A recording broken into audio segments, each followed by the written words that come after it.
اس کو موت کے دانے پر پہنچا دیا تم نے۔ تمہیں پرابلم تھی، ایشو تھا، تو تم مجھ سے کہہ سکتے تھے، پھر تم نے ایسا کیوں؟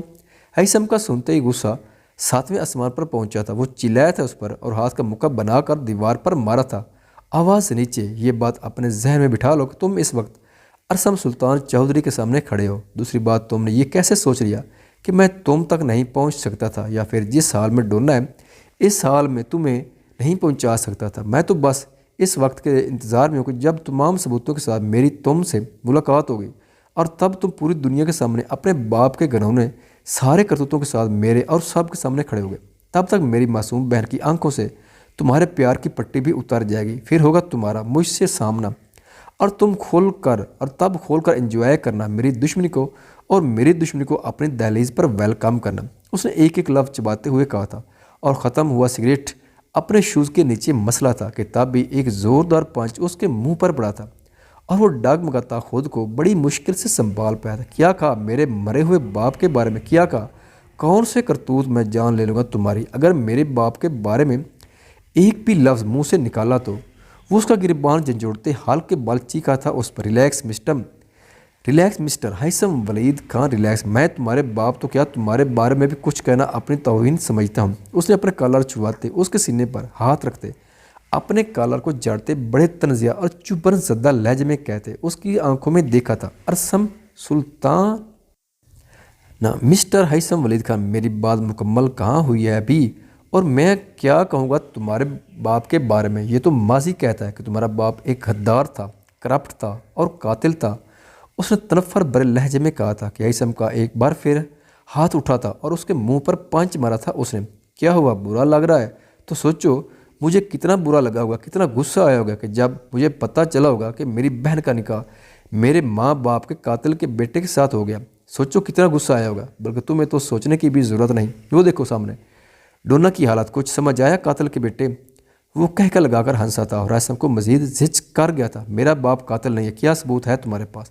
اگر یہ الزام غلط ثابت ہوا تو میں تمہاری جان لے لوں گا ارسم، وہ چیخا تھا خود کو کنٹرول کرتے ہوئے۔ ریلیکس یار، ثبوت بھی ملیں گے اور جرم بھی ثابت ہوگا۔ فی الحال اچھے بچوں کی طرح جاؤ، اپنی بہن کو سجا کر رکھنا، کچھ دیر میں بارات لے کر پہنچوں گا میں، اپنے باپ کے قاتل کی بیٹی کو اپنی بیوی بنانا۔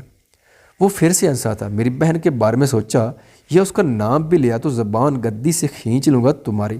اپنے نام نیاد خود سخت بدلوں کے لیے کسی اور کا چناؤ کرو، میری بہن کو تم ہاتھ بھی نہیں لگا سکتے۔ اور ہاں، اپنی چال کو خود پر ہی الٹ چکے ہو تم۔ اپنی بیوی کو لینے بہت جلد آؤں گا میں، کورٹ میں ملاقات ہوگی۔ اب اچھا ہوا تمہارا یہ مکروہ چہرہ پہلے ہی سامنے آ گیا، اور اس رشتے کے پیچھے چھپی کسی خود سخت غلط فہمی کی وجہ بھی۔ وہ اسے پیچھے دھکا دیتے ہوئے باہر کی طرف بڑھا تھا۔ تمہیں کیوں لگتا ہے ہیثم ولید خان، ارسم سلطان چودھری تمہاری ہاں یا نہ سے بندھا ہوا ہے؟ تم چاہو گے جو وہی ہوگا۔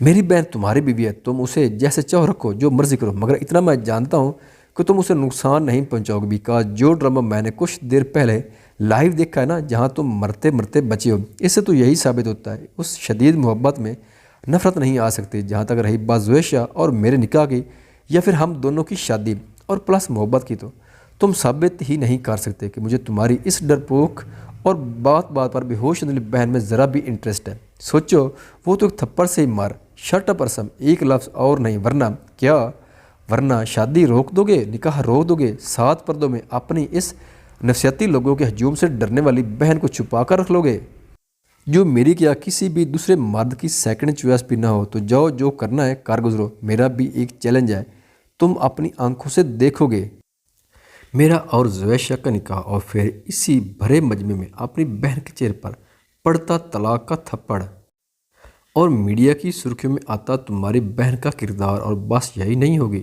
ہیثم ولید خان، یہ بس شروعات ہوگی۔ تم دیکھو گے خود کی عزت کی دھجیاں اڑتے۔ رہی بات میری بہن کی، تو میں تو دل سے چاہتا ہوں کہ تم سے محبت کو وہ اپنا نہ کردہ گناہ سمجھے، وہ کوسے اس لمحے کو کہ جس لمحے اس کو اپنے ماں باپ کے قاتل کے بیٹے سے محبت ہوئی۔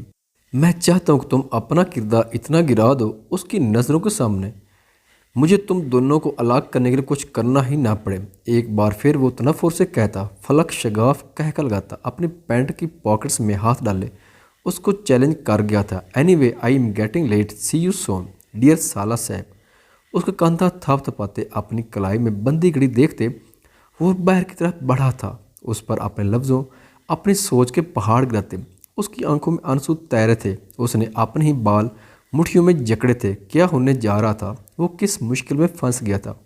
اسے تو لگا تھا مومن اور بیربل کے جاننے کے بعد ان کی زندگی آسان ہو گئی تھی۔ اب تو کوئی بھی تیسرا ان کی زندگی کو جہنم بنانے نہیں آئے گا۔ تو پھر یہ سب وہ کیسے اپنی بہن کو بچائے گا؟ کیسے اس سب سے نکلے گا؟ کیا وہ حالات کو بدل پائے گا؟ اور سب سے بڑھ کر کیا وہ فہا کو چھوڑ پائے گا؟ کیا فہا کو اس سب کو پتہ ہے، یا پھر کیا وہ بھی اپنے بھائی کے ساتھ مل کر یہ سب کر رہی ہے؟ ہزاروں سوالوں نے جنم لیا تھا اس کے دماغ میں۔ اسے لگ رہا تھا وہ اس دلدل میں دھنسا جا رہا ہے جو اتنی ساری ایموشنز لیے اس کو اپنے اندر سموتے جا رہی ہے۔ نہیں ارسم، تم یہ سب نہیں کر سکتے، میرے باپ کو قاتل نہیں کہہ سکتے، میری بہن کو اپنے بدلے کی بھیٹ نہیں چڑھا سکتے، وہ بہت معصوم ہے۔ نہیں، تم نہیں کر سکتے یہ سب۔ دیوار پہ پہ در پہ مکے مارتے اس نے اپنا ہاتھ لہولہان کر لیا تھا اور پھر مڑ کر ڈونی کی طرف دیکھا تھا جو ابھی تک دوائیوں کے زیر اثر لیٹا ہوا تھا۔ یا تو وہ نیند میں تھا یا پھر نیم بے ہوشی میں۔ وہ قدم قدم چلتا اس کے پاس پہنچا تھا اور اس کے پٹی سے بندے ماتھے پر ہاتھ رکھا تھا۔ Get well soon Donna, I promise you, Arsam Sultan Chaudhry تمہارے ایک ایک زخم کا حساب دے گا، اسے دینا ہوگا حساب، اسے بھی اور اس کی بہن کو بھی۔ اس نے دوسرے ہاتھ سے اپنی نم آنکھوں کو رگڑتے ہوئے کہا تھا، پھر جیب سے موبائل نکالا تھا، کچھ سوچتے ہوئے ایک نمبر ڈائل کیا تھا۔ ہیلو عامر، مجھے 4 ٹکٹ چاہیے 1 گھنٹے کے اندر اندر، کسی بھی کنٹری کی جو ایزی اویلیبل ہو، اور میں نہ سننے کے موڈ میں نہیں ہوں، اور ٹکٹس کنفرم ہونے چاہیے۔ فہا، ہیثم ولید خان، زویشہ ولید خان، ہیثم ولید خان اور مسز دراب کے نام سے، convert it urgently, I am waiting کہتے اس نے فون بند کر کے جیب میں ڈالا تھا۔ ایک پل کو روک کر ڈونا کو دیکھا تھا اور پھر تیزی سے باہر کی طرف بڑھا تھا، مگر باہر نکلتے اس سامنے برائڈل ڈریس میں سجی سنوری دلہن بنی فہا کو آتے دیکھا تھا جو احاب کی ہم نوائی میں سامنے سے آ رہی تھی۔ فہا کو دیکھتے ہی ہیثم نے اپنی مٹھیاں بینتے اپنے چہرے کے تاثرات کو کنٹرول کرتے اپنے چہرے پر مسکراہٹ سجائی تھی۔ ہائی، یہاں کہیں بھائی نے تو نہیں؟ ہائی کو سب کچھ نہیں، یہ نہیں ہو سکتا۔ فہا نے پریشانی سے اسے دیکھتے اپنے خدشات کو تھپکتے کہا تھا، ارے ہیثم تم یہاں؟ احاب نے آگے بڑھتے ڈرتے ڈرتے پوچھا تھا۔ ہاں، وہ ارسم لے کر آیا تھا بینڈیج کروانا، پھر اس نے مجھے ڈونا کے بارے میں سب سچ بتا دیا۔ اس نے گہری نظر سے احاب اور فہا کو کھوجتے کہا تھا، کیسا سچ؟ فہا نے ہیثم کے چہرے کے تاثرات دیکھتے کہا تھا، یہی کہ کل رات ڈونا کا کسی سے جھگڑا ہو گیا تھا اور وہ اس کی ایسی حالت کر گیا، مگر آپ دونوں اتنے کیوں گھبرا رہے ہیں؟ وہ ٹھیک ہے، اب شاید دوائیوں کے زیر اثر سو رہا ہے۔ اور فہا، رات تم نے مجھے بتایا نہیں کہ ڈونا اس حالت میں ہے؟ اس نے روم کی طرف انگوٹھے سے اشارہ کرتے کہا تھا، مجھے دیکھنا ہے اسے، بس میں تمہیں پریشان نہیں کرنا چاہتی تھی۔ فہا نے ہیثم کی جھگڑے والی بات سن کر شکر کا کلمہ پڑھتے ہوئے کہا تھا، وہ ٹھیک ہے فہا، اور آئی تھنک اسے ریسٹ کرنا چاہیے، ہمیں دیر ہو رہی ہے، ددو کی بھی کالز آ چکے، ہمیں گھر چلنا چاہیے۔ اس نے احاب کی طرف دیکھتے کہا تھا، مگر فہا وہ ٹھیک کہہ رہا ہے، ماما، ایشو اور زویشہ، مسز دراب آرام سب بینکوٹ پہنچ چکے ہیں، تم ایسا کرو ہیثم کے ساتھ چلے جاؤ، میں ڈونا کی ڈیٹیلز ڈاکٹر سے لے کر کچھ دیر تک پہنچتا ہوں۔ فہا کی بات کاٹتے ہوئے احاب نے کہا تھا، اوکے، بٹ میں اسے ایک نظر دیکھ لوں پھر چلتے ہیں۔ اس نے آئی سی یو روم کی طرف بڑھتے کہا تھا، میں لفٹ کے پاس ویٹ کر رہا ہوں۔ ہیثم کہتے لفٹ کی طرف بڑھا تھا۔ اس نے سوچ لیا تھا اب آگے اسے کیا کرنا ہے۔ احاب بھائی، کیا ارسم وہاں آئے نکاح کے لیے؟ اس نے کسی خدشے کے تحت پوچھا تھا۔ ضرور آئے گا، تم نے دیکھا نہیں اس نے تمہاری خوشی کے لیے کیسے بچایا ہے ہیثم کو۔ اب زیادہ کچھ مت پوچھو سوچو، بس انجوائے کرو، جاؤ، ہیثم ویٹ کر رہا ہوگا، میں بھی کچھ دیر تک پہنچتا ہوں۔ اس کے سر پر ہاتھ رکھتے کہا تھا اس نے، اور پھر ڈاکٹر کے روم کی طرف بڑھ گیا تھا۔ آئی مس یو ڈونا، جلدی سے ٹھیک ہو جاؤ اور اپنی آنکھوں سے دیکھو سب ٹھیک ہو گیا۔ دیکھو تم چاہتے تھے نا مجھے دلہن بنا دیکھنا، دیکھو میں تمہارے سامنے دلہن بڑی کھڑی ہوں، مگر اس ٹائم تم سو رہے ہو۔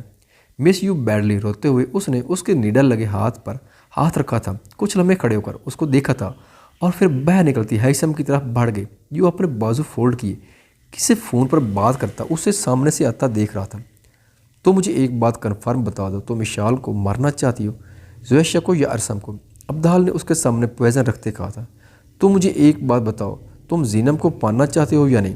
اس نے ابدال کی آنکھوں میں دیکھتے پویزن کی بوتلی ہاتھ میں پکڑتے اسے اپنے دونوں ہاتھوں کی مٹھیوں میں قید کرتے کہا تھا، آف کورس پانا چاہتا ہوں، تو تمہارے سامنے بیٹھا ہوں۔ یہ کیسا عجیب سوال ہے؟ وہ بدمزہ ہوا تھا اس کے سوال سے۔ تو اس کے لیے ارسم کا مرنا ضروری ہے اور ہم کو پانے کے لیے اشال کا مرنا ضروری ہے۔ میرے ٹارگیٹ پر صرف اور صرف یہ 2 لوگ ہیں اور باقی زویش ہے وہ میرے لیے ہوئی نہ ہوئی برابر ہے، وہ بس زینب کی تسلی ہے، اس کے لیے اس کے علاوہ کچھ نہیں۔ مرنا تو ہر حال میں اشال رنداوا اور ارسم سلطان چودھری کو ہے، اشال رنداوا کو میرے لیے اور ارسم سلطان چودھری کو تمہارے لیے۔ اس نے پوائزن کی بوتل ٹیبل پر رکھتے کہکا لگایا تھا اور ان دونوں کی باتوں کو سن کر باہر کھڑی شخصیت نے ہمنا کی ذہنیت اور اس کے ہونے پر، اس کے وجود پر افسوس کیا تھا۔ ہمنا اور ابدال کی باتیں کس نے سنی ہوگی؟ کیا ہیثم ارسم سے دور لے جا سکے گا اپنی بہن اور بیوی کو؟ ان سارے سوالوں کا جواب جاننے کے لیے کل کی ایپیسوڈ کا ویٹ کرنا پڑے گا آپ کو۔